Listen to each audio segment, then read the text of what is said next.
Hi everyone, this is Jeremy from Dust3D. Dust3D is a quick 3D modeling software. The video playing in the background shows the full progress of modeling a low-poly giraffe. This week, let's talk about the motion capture solution for indie game developers. I asked suggestions of motion capture solutions on Twitter. Thanks to the retweets and the likes from my Twitter friends, I got some quotes from some of the resellers of some of the motion capture solution companies. I couldn't share the exact prices info I got, but it's far away from my expectation.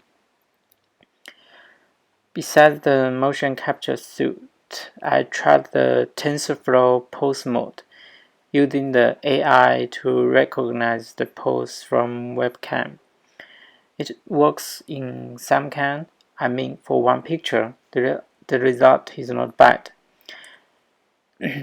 But for a series of pictures, there are too much mismatch, which would take a lot of manual efforts to adjust.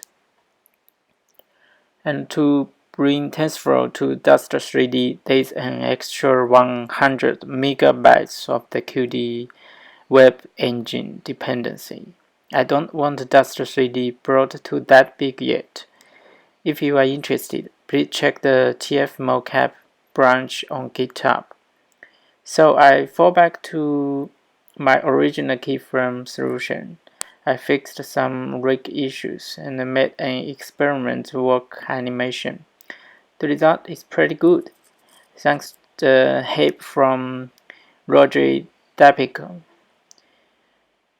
I will create more in the near future. You can check the experiment work animation by download the beta 1.8 version and open the example Meerkat mode, which is the best way for indie to do short animations. Please leave your comments below. That's all. Please subscribe if you like the software. Thank you all and see you next time.